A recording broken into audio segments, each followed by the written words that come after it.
अब संशोधनकर्ता मान्य सदस्य सुहाङ नेम्बाङलाई आफ्नो संशोधन पेश गर्दै छलफलमा भाग लिन समय दिन्छु। समय 5 मिनट। सम्माननीय सभामुख महोदय, हामी आर्थिक वर्ष 2083-84 को नीति तथा कार्यक्रममा छलफलमा उपस्थित भएका छौँ।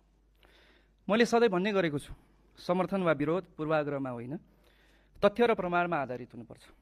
यो सरकार जुन जनअपेक्षा, भरोसा र प्रश्नको जगमा उभिएको छ, त्यसैको आधारमा यस पटकको नीति तथा कार्यक्रम त्यही उचाइ र गरिमाको हुनेछ भन्ने मेरो अपेक्षा थियो।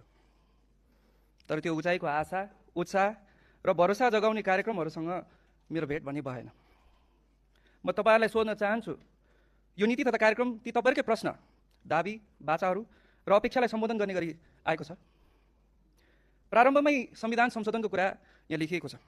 मेरो स्पष्ट धारणा छ, संविधान संशोधन केवल संशोधनको लागि मात्र होइन, जनताले प्राप्त गरेका अधिकारको कसीमा राखेर अग्रगमनका लागि होइन, अग्रगमनका लागि हुनुपर्छ, न कि पश्चगमनका लागि।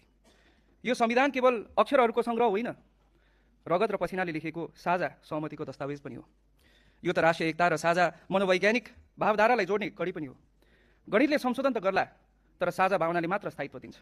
संविधानका अक्षरहरू बहुमतको गणितले मात्र कोरिनु हुँदैन, त्यसमा राष्ट्रको साझा ढुकढुकी र सहमतिको रङ पनि भरिनुपर्छ। तब मात्र त्यो कालजयी र साझा बन्न सक्छ। हामी बहस गर्छौँ, देश किन बनेन, लामा लामा विमर्श गर्छौँ, दाबीहरू पेश गर्छौँ, नैतिक शिक्षा बाँड्छौँ र जनतासँग अर्को बाचा गर्छौँ। हामीले कहिले यो वस्तुगत हिसाब गरेनौँ, आखिर बन्यो चाहिँ कति र कस्तो, के छन् बन्न बाँकी। हामीले स्वीकार गर्नैपर्छ कि आर्थिक परनिर्भरता हाम्रो एउटा नमिठो इतिहास र बाध्यता दुवै बनेको छ। परनिर्भर अर्थतन्त्रको जगमा उभिएर कुनै पनि देश समृद्ध भएको इतिहास विश्वमा कतै पनि छैन। दुःखको कुरा, प्रस्तुत नीति तथा कार्यक्रममा आत्मनिर्भर अर्थतन्त्र निर्माणको स्पष्ट मार्गचित्र र दृढ सङ्कल्प भने कतै देखिँदैन। यो अपमानपूर्ण परनिर्भरताको भारी बोकेर देश गन्तव्यमा पुग्न सक्दैन।